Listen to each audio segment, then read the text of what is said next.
कि तेरी शोला बयानी से ज्यादा कौन समझेगा। अभी तक सारे लोग मुशायरे के मूड में नहीं आए, थोड़ी देर मतलब उस मूड में आ जाइए। बहुत दूर का सफर तय करके हम आपके बीच में आए हैं, इतना लंबा सा सफर, और शकील साहब ने ऐसी फ्लाइट चुनी कि सफर कर रहे थे, आखिरी सफर कर रहे थे, पता भी नहीं चल पा रहा था, लेकिन फिर भी आपके बीच में हाजिर है। तो थोड़ा सा और बेदार हो जाएंगे तो मेरे बाल बच्चे पल जाएंगे जो भी पैदा नहीं हुए हैं। पढ़ता हूं सुनेगा, थोड़ा सा एक बार सारे लोग मूड बनाएं, मुशायरे का माहौल बनाएं। एक बार जोरदार ताली बजा करके मुझे हुक्म दें, मैं पढ़ता हूं कि तेरी शोला बयानी से ज्यादा कौन समझेगा, लहू का रंग पानी से ज्यादा कौन समझेगा, लहू का रंग पानी से ज्यादा कौन समझेगा। आज कुदरत की लाठी में कहां आवाज होती है। अब मिसरे सच्चे लगे तो बताए मुझे सुनकर के दम्माम। आज कुदरत की लाठी में कहां आवाज होती है। ये बातें आडवाणी से ज्यादा कौन समझेगा, ये बातें आडवाणी से ज्यादा कौन समझेगा, लहू का रंग पानी से ज्यादा कौन समझेगा। तेरी शोला बयानी से ज्यादा कौन समझेगा। आज कुदरत की लाठी में कहां आवाज होती है। ये बातें आडवाणी से ज्यादा कौन समझेगा, ये बातें आडवाणी से ज्यादा कौन समझेगा। और बुढ़ापा क्या खरीदा है, जवां मर्दी खरीदो तुम। बोली लग रही है देश में, कपड़ों की बोली लग रही है, उतारे गए कपड़े की बोली लग रही है, और एक ऐसा फिक्स मैच है कि बोली लगते लगते कई करोड़ में पहुंच जा रही है। कुछ दलाल हैं जो पहले से फिक्स हैं, उन्हें यही काम करना है। लेकिन मुझे हैरत तो यह है कि एक उतरन के लिए करोड़ों की बोली लगाने वाले लोग उस वक्त कहां गायब हो जाते हैं जब छत्तीसगढ़ में बीएसएफ और सीआईएसएफ के मारे गए जवानों की वर्दियां कूड़े के ढेर में पड़ी रहती हैं। मैं मिसरे पढ़ता हूं, अजब सी बेहिसी है उसका दामन नम नहीं होता। इस पूरे खेल का जो मुखिया है, जो सरगना है, अजब सी बेहिसी है उसका दामन नम नहीं होता, कि उसके फेंकने का सिलसिला भी कम नहीं होता। अजब सी बेहिसी है उसका दामन नम नहीं होता, कि उसके फेंकने का सिलसिला भी कम नहीं होता। जो कल तक कुत्ते के पिल्लों का भी मातम मनाता था, जो कल तक कुत्ते के पिल्लों का भी मातम मनाता था, उसे अब सैनिकों की मौत पर भी गम नहीं होता। उसे अब सैनिकों की मौत पर भी गम नहीं होता। कि बुढ़ापा क्या खरीदा है, जवां मर्दी खरीदो तुम।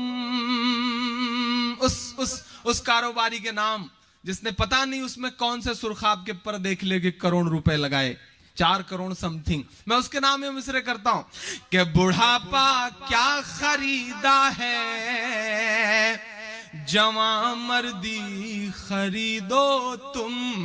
वतन के चाहने वालों की हमदर्दी खरीदो तुम।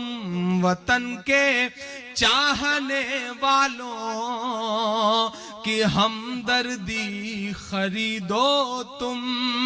सियासी शख्स की उतरन को लेने से तो बेहतर है, अब छू जाए बात तो मेरा साथ देना। सियासी शख्स की उतरन को लेने से तो बेहतर है वतन पर मरने वाले शख्स की वर्दी खरीदो तुम। वतन पर मरने वाले शख्स की वर्दी खरीदो तुम। वतन पर मरने वाले शख्स की वर्दी खरीदो तुम। और तुम्हारी भूल थी तुमको वतन ने माफ कर डाला। अजीब खुशफहमी पाले हुए इंसान, इतनी खुशफहमी पाले हैं साहब कि कभी कभी वो भाषण देते रहते हैं शिबली भाई, तो ऐसा लगता है कि भाषण में वो ये कहना चाह रहे हैं कि मैं चाहता तो प्रधानमंत्री तो मैं पंडित जवाहरलाल नेहरू से पहले भी बन सकता था, लेकिन मैं तो ये सोच छुपाता है दावा है मसीह लुगाई छुपाता है। मीडिया ने जो गढ़ रखा है उस झूठी शान का क्या होगा। अब लग जाए मिश्रा सच्चा तो मेरा साथ देना। अभी तक मुशायरा जिस शख्स ने अब तक हाथ न खोला हो,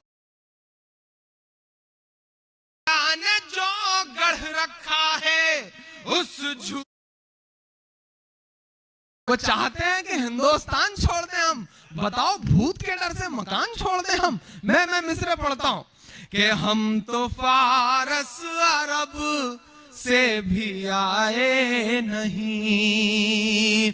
हम तो फारस अरब से भी आए नहीं।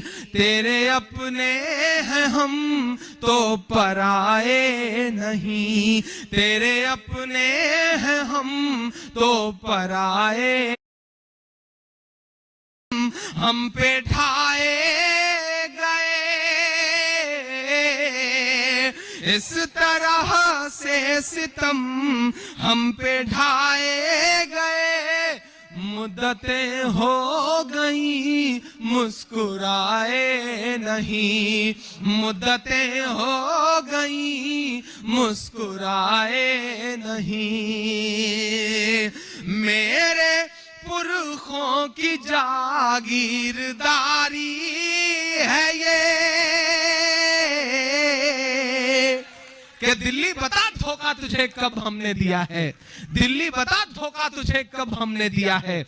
इतराने के लायक जो है सब हमने दिया है। इतराने के लायक जो है सब हमने दिया है। उठा लें और माशाल्लाह। अच्छा, आज के दौर में भाभियां भी इतनी समझदार हो गई इदरीस भाई कि वो रशीक साहब जैसे एक इंसान के पास एक अनजान नंबर से कॉल आई। हेलो, कौन बोल रहे हैं? तो इन्होंने अपना नाम बताया। बोले आपकी बीवी हैं? बोली नहीं नहीं मेरी बीवी तो नहीं है। तो उसने कहा अच्छा नासपीटे में शाम में घर आ रही हूं तो बताती हूं मैं तुम्हारी बीवी ही बोल रही हूं। रशीक साहब डर गए। 2 घंटे बाद फिर एक अनजान नंबर से कॉल आई। बोले हेलो कौन बोल रहे हो? फिर उन्होंने अपना नाम बताया। बोले अच्छा मैं तुम्हारी गर्लफ्रेंड बोल रही हूँ। तो बोले अच्छा अच्छा, मैंने सोचा मेरी बीवी बोल रही है, मैं इसलिए डर के मारे नहीं बोल रहा था।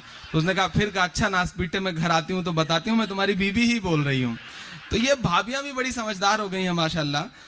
गुजारिश है कि बच्चों को बिठा ले। मैं 4 मिसरे पढ़ता हूँ। ये कुदरत की मार, ये कुदरत के इशारे, समझने वाले समझ रहे हैं, बड़े सलीके